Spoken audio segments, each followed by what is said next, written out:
O presidente Lula fez hoje uma reunião na Colômbia com os chefes de Estado dos países amazônicos e fez um apelo para que todos venham ao Brasil para a COP30, marcada para novembro em Belém, em meio a um questionamento de diversos países sobre as caras acomodações da capital do Pará para o evento. Confira. Na cúpula dos países amazônicos, Lula retomou o argumento de que é necessário reformar a governança global para garantir que acordos firmados em cúpulas multilaterais de fato saiam do papel. E deu como exemplo o Acordo de Paris e o Protocolo de Quioto, que buscavam limitar a emissão de gases causadores do efeito estufa. Lula ainda aproveitou o evento para alfinetar o presidente americano, Donald Trump, que impôs tarifas contra produtos brasileiros e sancionou o ministro do Supremo, Alexandre de Moraes. Tanto que tem que ter uma governança mundial. E para ter essa governança mundial, você não pode acabar com o multilateralismo. Você não pode fazer o que o presidente americano está fazendo. Tomando decisões sozinhas, sem levar em conta que existe a OMC, sem levar em conta a ONU, sem levar em conta nada. Então é nesse clima que a gente vai chegar na COP30. O anfitrião do encontro, Gustavo Petro, destacou ainda a necessidade de articulação entre os países da região para combater o crime organizado e afirmou que o encontro desta sexta-feira serviu como um esquenta para a COP30, a primeira cúpula do clima realizada na floresta amazônica. O mundo tem que definir se prefere a hambruna e a guerra ou se prefere el que podamos salvar a vida e a prosperidade e a cultura humana no planeta. Nesta sexta-feira, o colegiado da ONU, responsável pela cúpula do clima, fez um apelo para que o Brasil pague parte do valor das diárias de delegações de países em desenvolvimento, diante da escalada dos preços de hospedagem em Belém. O governo negou e divulgou um balanço que aponta que 47 das mais de 190 nações convidadas já têm reserva agendada para o evento.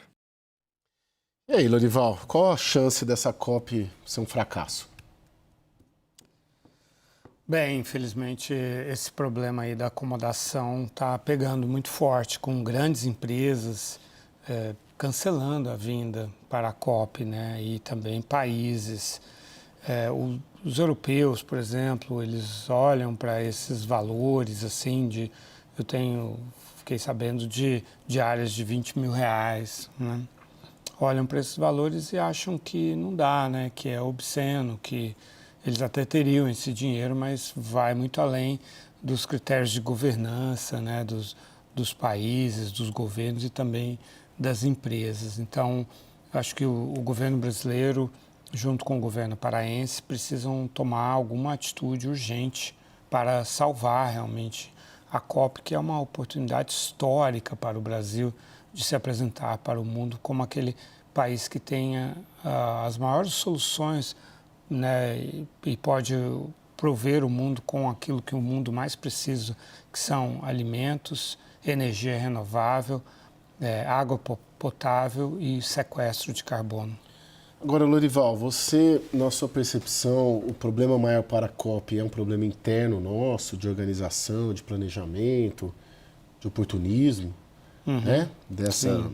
Da rede hoteleira, dos empresários locais, ou é um problema externo, tendo em vista o tensionamento do Brasil com os Estados Unidos e a rejeição que o Donald Trump, presidente da maior potência do mundo, tem ao assunto, a temática COP? Não, eu acho que a questão dos Estados Unidos é uma questão muito relevante, mas, primeiro, não depende de nós e, segundo, é perfeitamente contornável, porque, em primeiro lugar, dentro dos Estados Unidos existe uma aliança pelo clima, né, que reúne milhares de empresas, de prefeituras, governos de estados, entidades e tal, que, em parte, compensam, embora não totalmente, não substituem o governo federal, mas compensam bastante esse desengajamento do governo federal. Então, mais da metade do PIB, mais da metade da população dos Estados Unidos são governados por governos que acreditam na pauta climática, e a pauta climática ela é muito conduzida nos Estados Unidos pelos governos estaduais e dos condados e dos municípios, né? Então, eu acho que o problema maior é a cobiça das pessoas que são proprietárias de acomodações em Belém do Pará e que viram nisso uma oportunidade, né, de enriquecer. E eu acho que isso está errado e precisa ser urgentemente endereçado, ou seja, mantendo em Belém, mas fazendo um esforço no sentido de mudar essa situação, ou realmente espalhando a COP por outras cidades do Brasil. Jussara, estamos a menos de 100 dias para a COP. O governo vai conseguir resolver esses problemas até lá?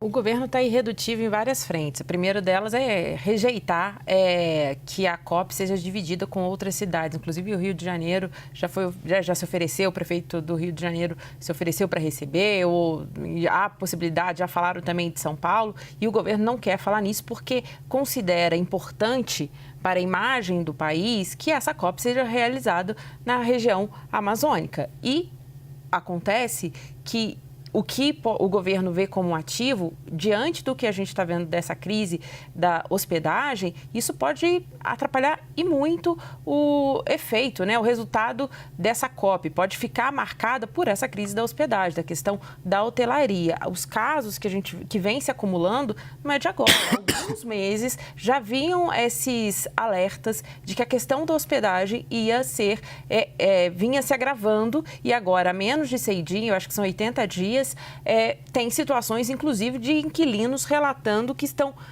sendo obrigados a deixar as suas casas porque os proprietários querem alugar, vendo nisso uma oportunidade de lucrar nesses dias da COP. Então, é um grande problema. O governo Lula tem reafirmado, está dizendo ali, cobra a ONU para poder dar mais subsídios para receber países. Fato é que pode terminar diante dessa crise toda, e a gente sabe que as notícias, elas circulam e outras delegações podem deixar de vir, outras não conseguiram ainda, algumas já confirmaram, tem hospedagem, mas a questão é que o governo criou até uma plataforma de hospedagem, precisa colocar novos locais para essa hospedagem, mas ainda não está funcionando. Há uma apreensão muito grande, principalmente por isso. A gente vê a Casa Civil articulando, tentando dizer, não, vamos manter, vamos resolver, mas o prazo é muito curto. E aí os efeitos políticos, não apenas para o governo federal, mas também para o próprio governo de Helder Barbalho também, que vai ser bastante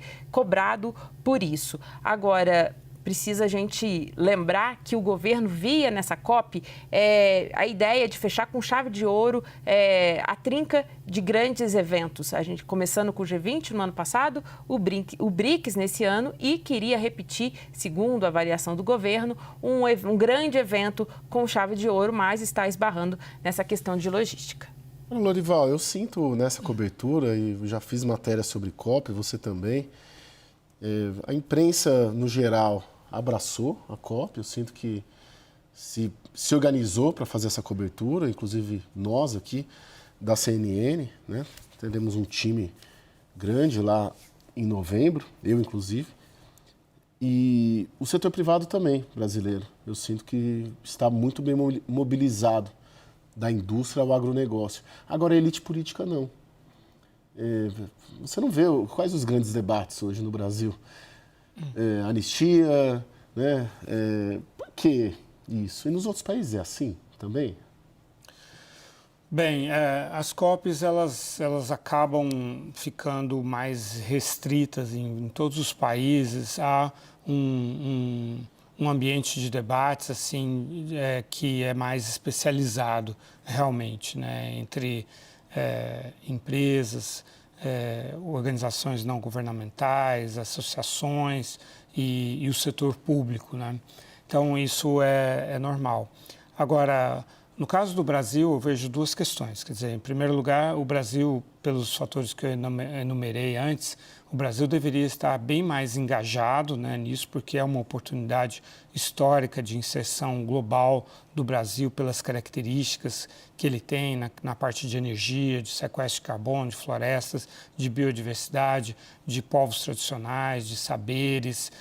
Enfim, ele tem uma contribuição muito grande para o mundo e também uma forma de conseguir receitas substanciais graças a todas essas esses ativos que nós temos. Então, estamos desperdiçando essa oportunidade.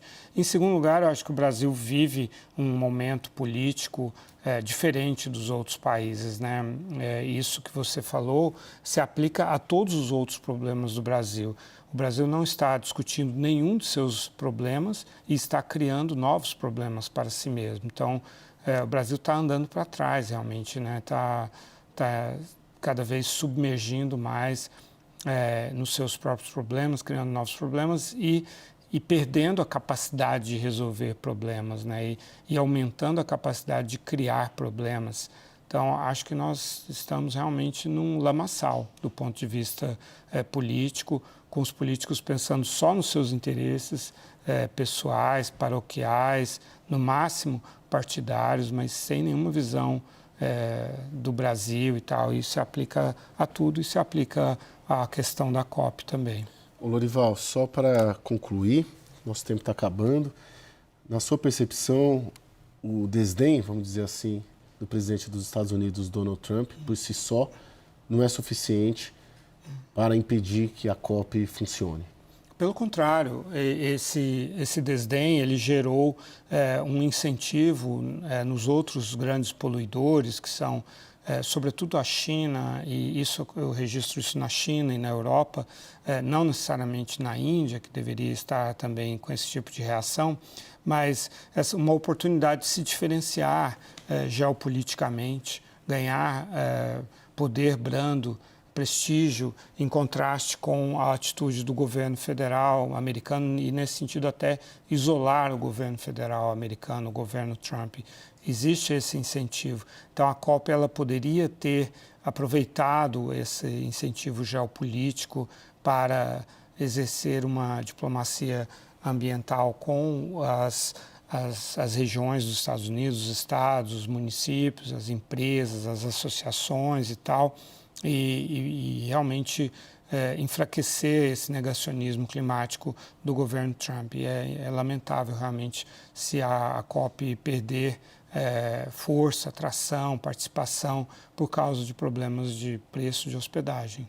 Jussara, para finalizar com você então, o governo está otimista ou pessimista com a COP? Diz estar otimista, mas está preocupado justamente por essa questão da hospedagem. É pouco tempo para resolver e aí precisa garantir também uma presença. Tudo que o governo não quer neste momento, ainda citando a crise com os Estados Unidos, é uma COP esvaziada por problemas de logística, além do que já está vivendo na crise com os Estados Unidos. Essa é a grande questão que o governo precisa resolver nos próximos dias e o governo, eu acho que vai se tornar o assunto, pelo menos nos bastidores, principal resolver o quanto antes essa questão de logística. Mas é preciso entender também até quando o governo vai ter esse tempo para fazer essa entrega. Até agora, das delegações confirmadas, ainda nem todas conseguiram ainda a hospedagem. Esse é o ponto de preocupação daqui para frente.